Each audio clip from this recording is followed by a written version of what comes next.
여러분 안녕하십니까? 오늘은 예수, 그는 누구인가? 이런 주제를 가지고 함께 생각해 보고자 합니다. 한 번은 예수님이 사마리아 수가라 하는 동네에 가셨을 때 야곱의 우물에서 물을 길러 나온 사마리아 여자를 만나게 됩니다. 그 당시 유대인들은 예루살렘 성전이 진짜 성전이라고 주장했고, 사마리아 사람들은 그리심산 성전이 진짜 성전이라고 주장했습니다. 여자가 이 문제를 꺼내자 예수님은 장소에 국한되지 않는 영적 예배에 대해서 설명하셨습니다. 그리고 그 다음 이야기는 성경을 읽어보겠습니다. 여자가 이르되 메시아 곧 그리스도라 하는 이가 오실 줄을 내가 아노니 그가 오시면 모든 것을 우리에게 알려주시리이다. 예수께서 이르시되 내게 말하는 내가 그라 하시니라. 여기 메시아라고 하는 이 말은 아람어를 음역한 것인데요, 히브리어도 발음이 비슷하고 이것이 헬라어로 하면 그리스도입니다. 그러니까 메시아와 그리스도는 같은 뜻입니다. 그리고 메시아 혹은 그리스도의 의미는 기름 부음을 받은 자, 이런 뜻입니다. 그러면 기름 부음을 받았다는 게 무슨 뜻일까? 레위기 4장 5절에 보면 제사장을 임명할 때 그 머리에 기름을 부었습니다. 열왕기상 19장 16절에 보면 왕이나 선지자를 임명할 때도 머리에 기름을 부었습니다. 따라서 기름을 붓는다고 하는 것은 중요한 직책에 임명되거나 취임하는 의식을 가리킵니다. 그런데 누가복음 4장 18절에 보면 예수께서 이렇게 말씀하셨습니다. 주의 성령이 내게 임하셨으니 이는 가난한 자에게 복음을 전하게 하시려고 내게 기름을 부으시고, 예수님도 성령으로 기름 부음을 받았다, 이런 뜻이죠. 그래서 예수님 이름 뒤에는 그리스도라고 하는 말을 붙여서 사용합니다. 예수님은 중요한 직책을 받으셨다, 그런 뜻입니다. 그렇다면 예수, 그분은 도대체 누구신가? 이에 대하여 예수께서 직접 이렇게 말씀하셨습니다. 예수께서 이르시되 내가 곧 길이요 진리요 생명이니 나로 말미암지 않고는 아버지께로 올 자가 없느니라. 예수님 뭐라고 말씀하셨어요? 내가 길이고 진리고 생명이라고 말씀하셨습니다. 그러면 이것이 각각 무슨 뜻일까요? 자, 하나하나 살펴보도록 합시다. 첫째로 예수님은 길이십니다. 잠언 14장 12절에 보면 어떤 길은 사람이 보기에 바르나 필경은 사망의 길이니라, 이런 말씀이 있습니다. 여기 말한 사망의 길은 맹목적으로 들어간 길이 아닙니다. 뭐라고 그랬죠? 사람이 보기에, 내가 생각할 때, 내 판단으로 볼 때는 분명히 합당하게 보였는데 막상 가보니 사망의 길인 경우가 있다는 것입니다. 그래서 중요한 문제일 때, 특별히 내 구원과 영생이 걸린 문제라면 정말 신중해야 합니다. 그러나 너무 어려워할 필요는 없습니다. 예수님은 자신이 곧 뭐라고 그랬어요? 길이다. 어디로 가는 길입니까? 아버지 하나님께로 가는 길이다, 이렇게 말씀하셨습니다. 예수님은 우리를 구원으로 인도하는, 또 영생으로 가는 유일한 길이라고 말씀하신 것입니다. 공자나 석가모니나 소크라테스나 모두가 훌륭한 분들이고 우리 인류의 훌륭한 스승이시고 성인이십니다. 그러나 예수님은 단순한 성인이 아닙니다. 예수님은 우리 인류를 죄와 죽음에서 구원하실 유일한 구세주시라고 하는 것입니다. 그분만이 우리를 하나님께로 인도할 유일한 길이십니다.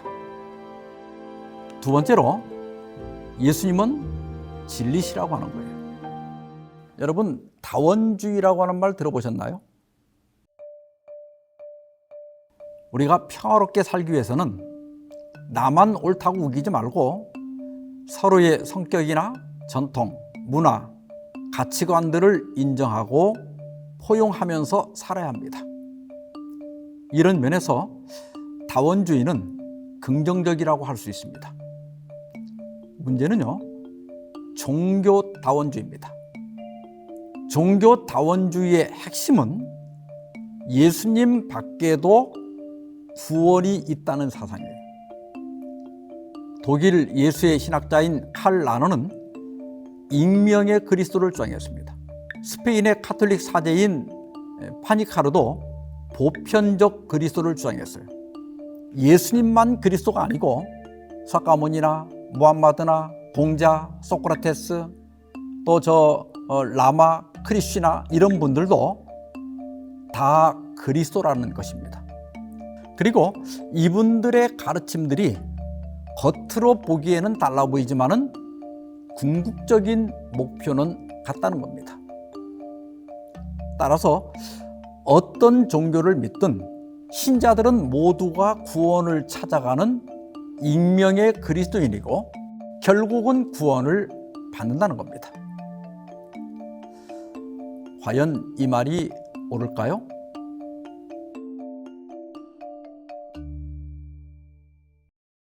첫째는 철학이나 신념의 문제가 아닌 사람의 영원한 운명이 걸려있는 진리는 절대로 다원적일 수 없다는 것입니다. 우리 태양계에서 태양은 하나다. 해는 동쪽에서 떠서 서쪽으로 진다. 이런 진리들은 절대 다원적일 수가 없습니다. 그래서 진리는 필연적으로 배타적입니다.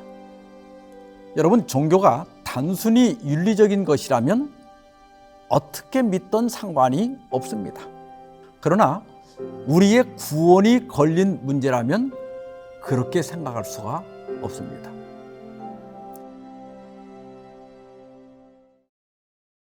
둘째로, 각 종교의 개체성을 인정하면서 동시에 다 진리라고 하는 것은 모순입니다. 여기 지금 A, B, C라고 하는 세 종교가 있습니다. 모양도 다르고 색도 다릅니다. 그런데 다원주의는 A와 B와 C는 서로 다르나 결국은 같다는 겁니다.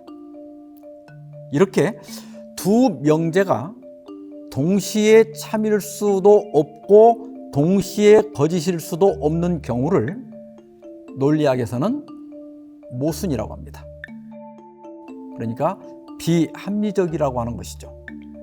여러분, 종교다원주의는 그 자체가 모순입니다. 사도 베드로는 대제사장과 그 문중 앞에서 이렇게 증언합니다. 다른 이로서는 구원을 얻을 수 없나니 천하 인간의 구원을 얻을 만한 다른 이름을 우리에게 주신 일이 없음이니라 하였더라. 예수님이 유일한 구원자라는 거예요. 이것이 기독교의 핵심 진리입니다.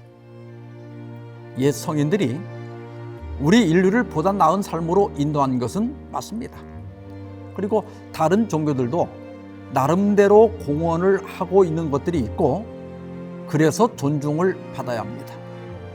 그러나 구원은 오직 예수 그리스도를 통해서만 받을 수 있습니다. 이것이 진리입니다.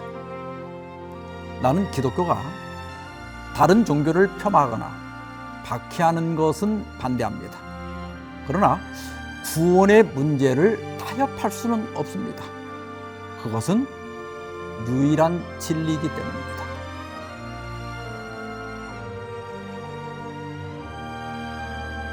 세 번째로 예수님은 생명이라는 사실입니다. 한 30년 전에 한 30여 명의 목사님들과 성지 연수를 가게 됐습니다. 이집트로 가서 이제 거기를 시작으로 해서 이제 시내산으로 갔다가 요르단을 거쳐서 예루살렘에 들어갔습니다. 저녁에 호텔에 도착해서 각 방으로 흩어지기 전에 가이드가 광고를 해요. 내일은 예수님의 무덤을 간다는 겁니다. 저는 굉장히 기대를 많이 갖게 되었어요. 그래서 그날 저녁에 카메라 필름도 새 것으로 갈고 또 메모할 것도 좀 준비를 했습니다. 그 다음날 예루살렘 성벽 그 바깥에 정원 무덤이라고 하는 게 있어요. 거기에는 1세기경의 무덤 형태가 잘 보존된 인공 동굴이 있었습니다. 저는 아주 큰 기대를 갖고 카메라를 아주 고쳐 잡고 무덤 안으로 들어갔습니다. 근데 무덤 안으로 들어간 순간 저도 모르게 아니 이게 뭐야? 이런 말이 나왔어요. 여러분들이 사진에서 보는 것처럼 그 무덤 안에는 아무것도 없었습니다. 그런데 제가 이렇게 들어올 때는 못 봤는데 이렇게 돌아서서 보니까 나무로 된 무덤 문이 안으로 열려 있었습니다. 그리고 그 문에 누가복음 24장 6절의 말씀이 써 있었어요.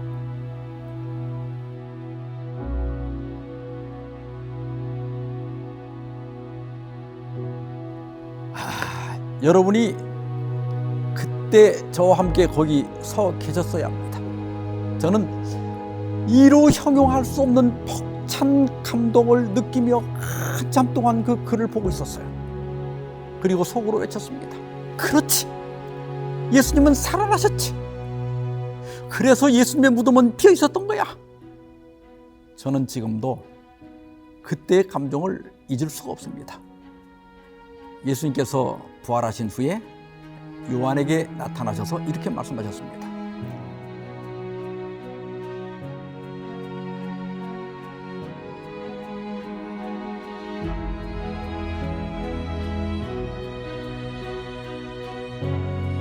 여러분, 예수님은 죽음을 정복하신 분이십니다. 그리고 말씀하시기를 나는 사망과 음부 곧 무덤의 열쇠를 가졌다고 선언하십니다. 예수님은 무덤을 열고 죽은 자를 살 수 있다는 것입니다. 그래서 예수님은 오빠를 잃고 슬퍼하는 마르다에게 나는 부활이요 생명이니 나를 믿는 자는 죽어도 살겠다고 말씀하셨습니다.